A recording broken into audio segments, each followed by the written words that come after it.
Thanks very much for joining us. The Willie, tell us, you're originally from Highland County, right?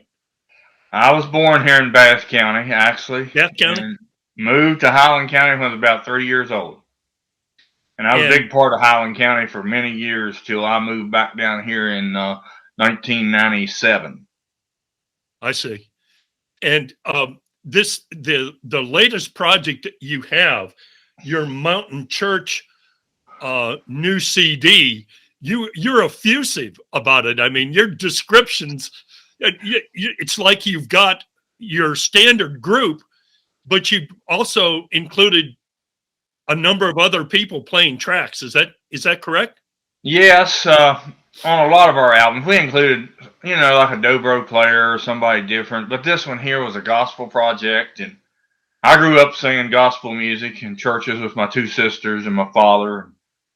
We always liked the piano too, so we put a piano in on about 3 different cuts of it, and I think it sounded really good. The guy actually plays on the Grand Ole Opry.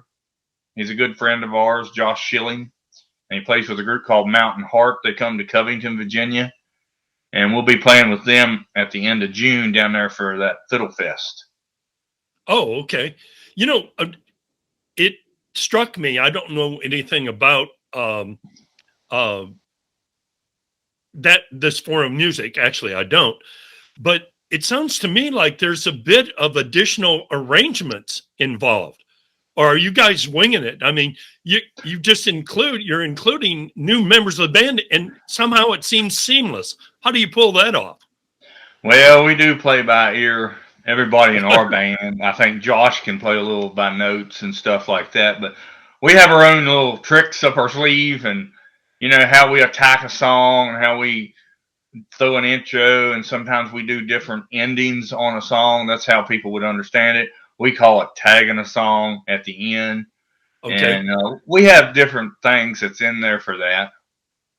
Well, do you have a number of performances ready to go for this summer that's already booked, or what does the season look like for you? Well, the season looks pretty good. We've had a lot of standard stuff through the years with, normal bookings that we have. We have a couple up here in the Omni Homestead a year, maybe 3 or 4, actually, that we'll do up there. But we have a lot of private parties, wedding rehearsal dinners. They love to have a bluegrass band, and we love to play for that too.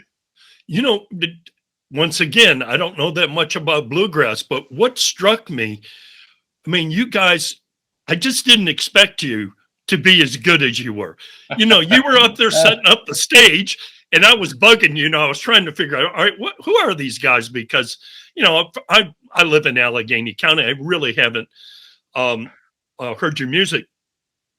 I said, where's the guy helping to set up the stage? Then the next thing I know, all the guys started coming together, and boom, you just started playing. And I mean, all of a sudden the crowd started gathering. And so I was up there for a watermelon eating video. I didn't expect you guys would be that good.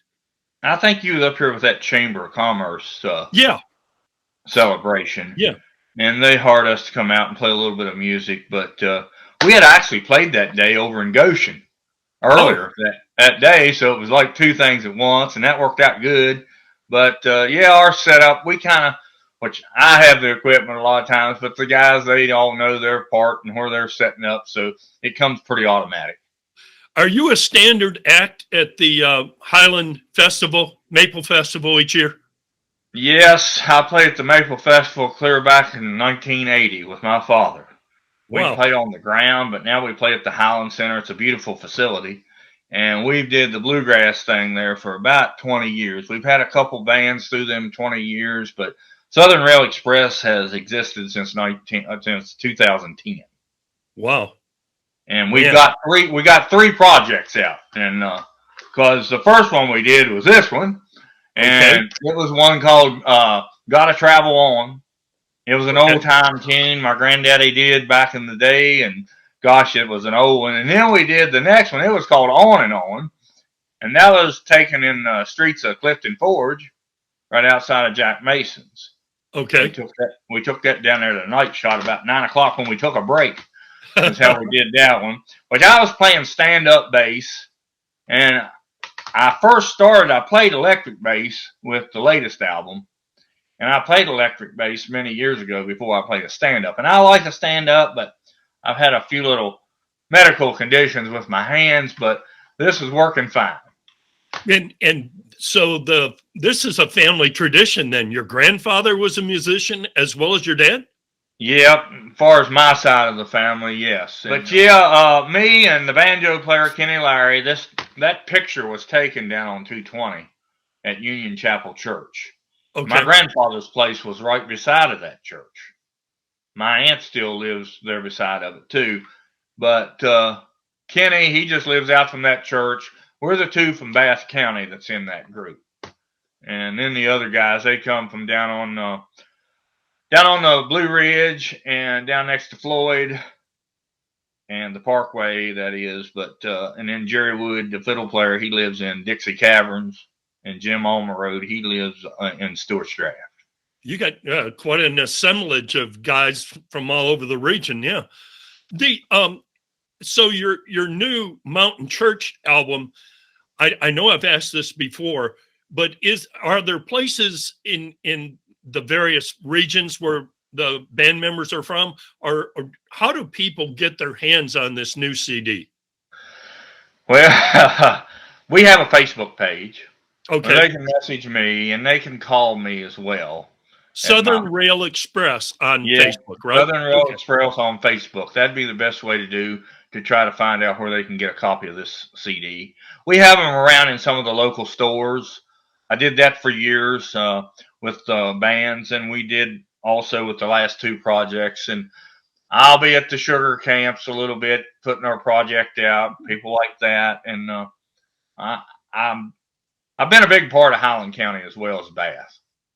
Well, I mean, as I said, I don't know that much about bluegrass, but I know what I liked and what I heard. And I thought it was extraordinary that a band of your quality would be at a Chamber of Commerce event.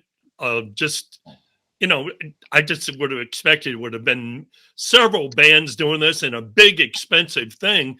I didn't expect that you guys would have been that good. It was really, in fact, I think I did, trying to think, maybe 4 or 5 songs or 6. I tried to play as many as I could, and we got a surprisingly strong reaction from the Alleghany Journal's Facebook page. So I wish I would have recorded more. Right. Well, we got a lot of great friends in Alleghany and Highland and Bath and over in Pocahontas and West Virginia and over in the Shenandoah Valley. And we've been fortunate to play through the years and, and welcome to the Bluegrass Fold. I'll welcome you to the Bluegrass Fold because it's good. It's very good music and there's a lot of great talent out there. And we play traditional bluegrass. We play a traditional bluegrass sound. A little country flair to it, a little Southern gospel.